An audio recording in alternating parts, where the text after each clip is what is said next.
I know I've said this before, but villages just don't look great in this game, I think. Like, yes, the buildings are nice, but I think that if you actually want to have a proper Minecraft world, you have to replace them with something better. And so in this case, I took down this village that was right here and moved the four villagers into these two rooms. And I might probably just replace these with some fields and put a farm and a farmhouse and a barn over here. And then, yeah, a bunch of fields elsewhere. It looks like some of the Tuathuan, some traveling people, have kind of camped outside of Emond's field. Maybe they'll be moving up the road and passing through Baerlon in a few days. So yeah, I want to kind of improve this section, maybe do a little bit of terraforming back there and right here. Just make it a little nicer, make it look like the farmer is carrying over some fields in this direction. And then I haven't actually built any gates to Baerlon yet, and I'm planning on finishing this episode with adding the redstone in for these. I have a design that I think should work if we just power the pistons the correct way, and it'll look good from both angles, hopefully. So that's the plan for this episode. With one of the latest updates to the game, we can now craft bundles, and so I ran back to Evan's field to grab some leather and string. So now we're actually able to help use these to manage our inventory better.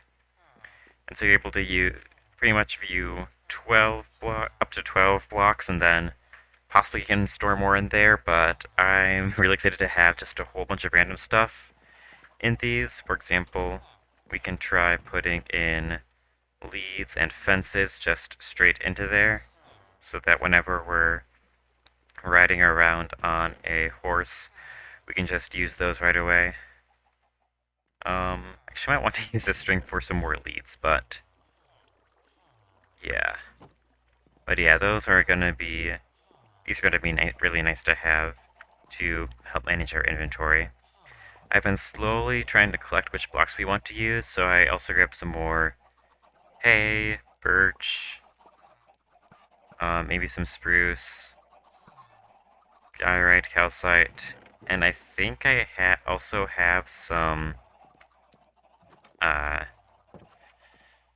Also believe I have some mangrove we're able to use. I think the barn would look pretty good out of the reddish mangrove wood.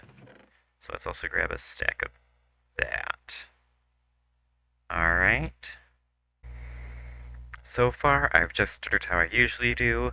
I put up the support pillars out of spruce wood, and this time I think I'll build the foundation out of bricks. I just bought them from my mason villager in Baerlon. I think that I'll be using birchwood planks for the inside walls, just because I feel like it would be a little weird to use bricks for these as well. But yeah, so the plan now is to have diorite and calcite for the actual walls, and then a thatch roof out of the hay bales. For the barn, it probably should be a thatch roof as well, but we'll see when we get there. Yeah, I think it's a good start, but sorry guys, I tried to really work on this for building, but I have to go do redstone now.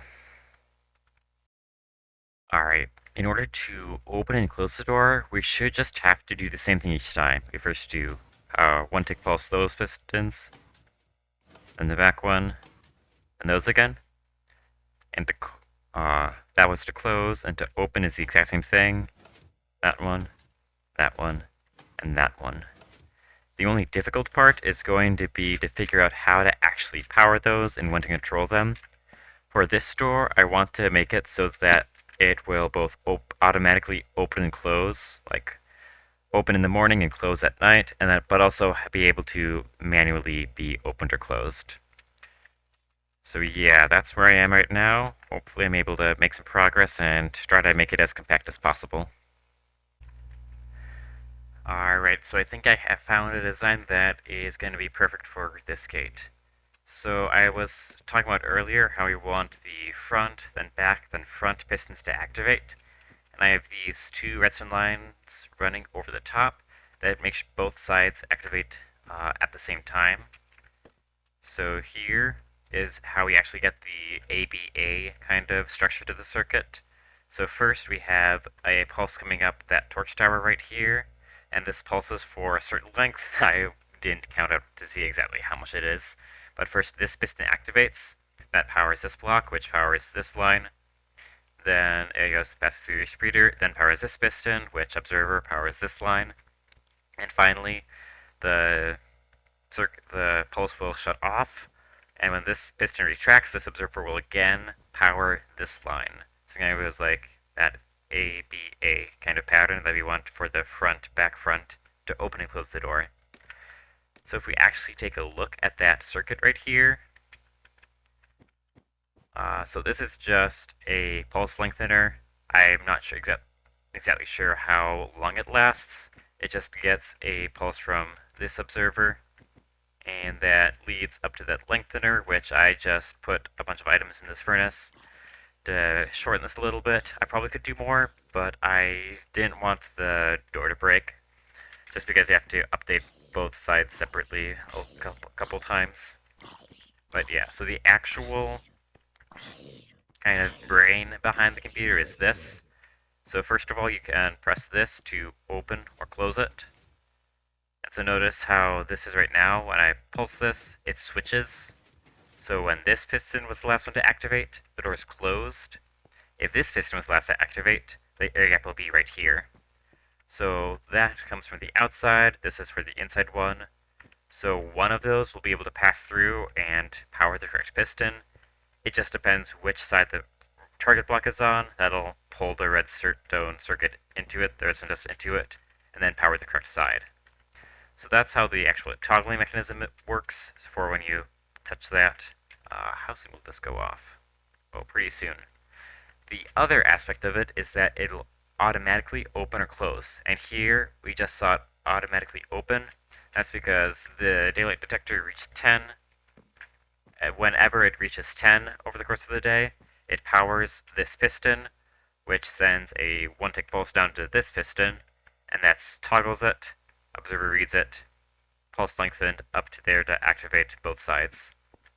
The other thing is that we want to make sure that it automatically closes every day, and so whenever this drops to 6 or less, here we have 6 items in the composter, and subtract this, so that when it is 6 or less, this will turn on, so that turns on in the evening. That activates this piston, which activates the circuit that closes the door.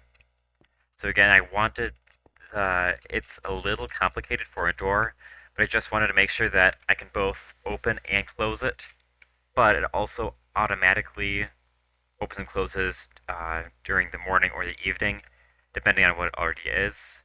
I kind of wanted to do this thing with the pistons down here. I've done it in other worlds, but it's very convenient to combine it with the daylight sensor, because if we try to close it again by just powering this piston, nothing will happen, because this observer is what actually activates the door or not.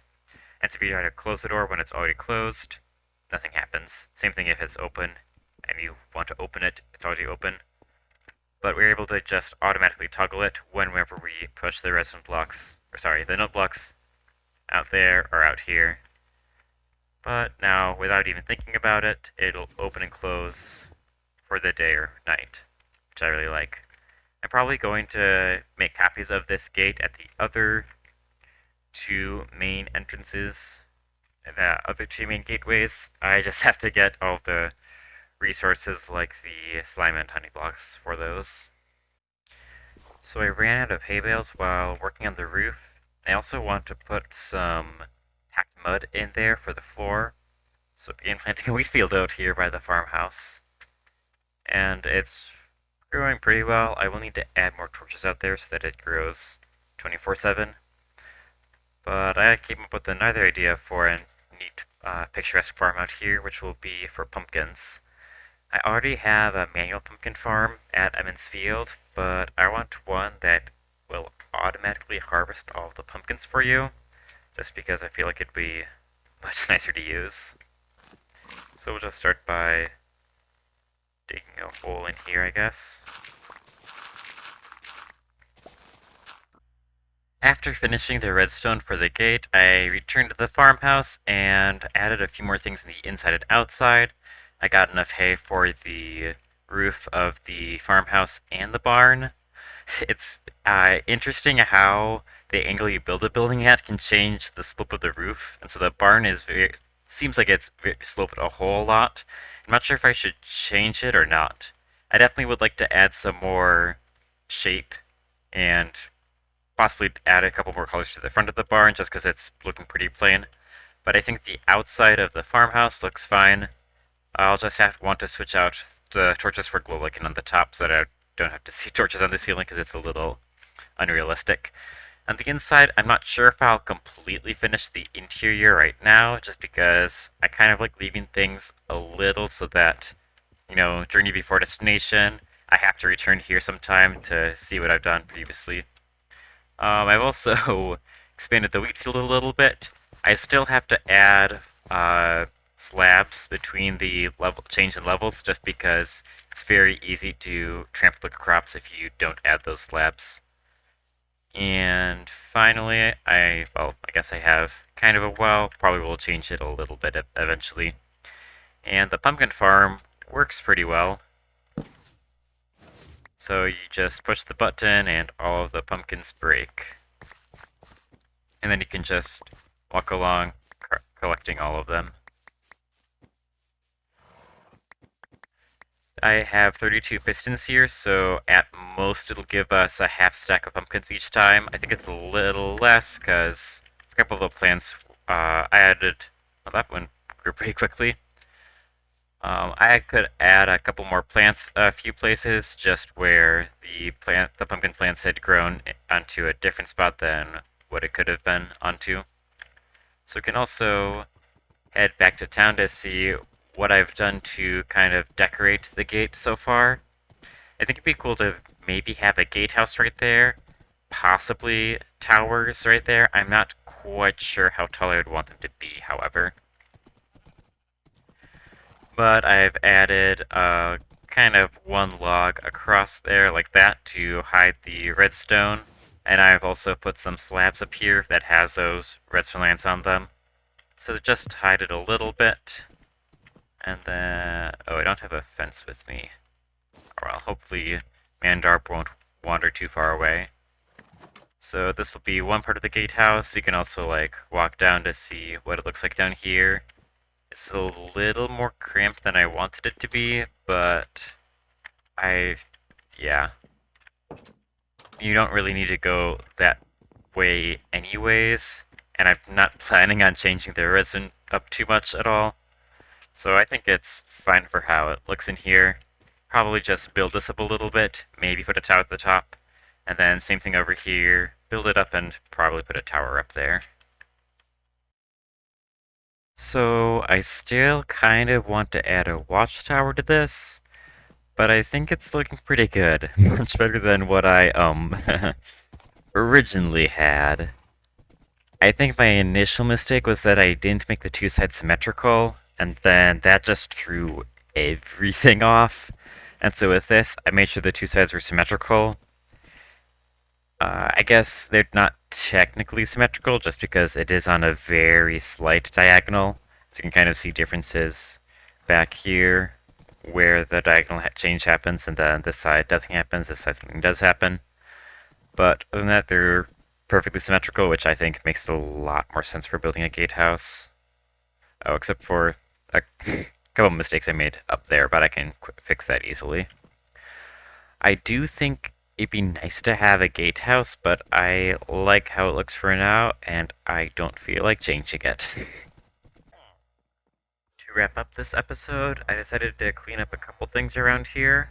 I took down the old bad bamboo farm that was right here, the first one we built, that had a separate chest by itself and wasn't connected to the water channel that leads to the furnaces.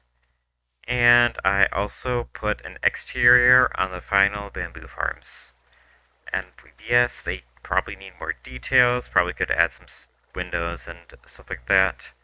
I don't feel like doing that right now, and we'll just come back to Baerlon eventually at some point to add more of those. But until next time, see ya.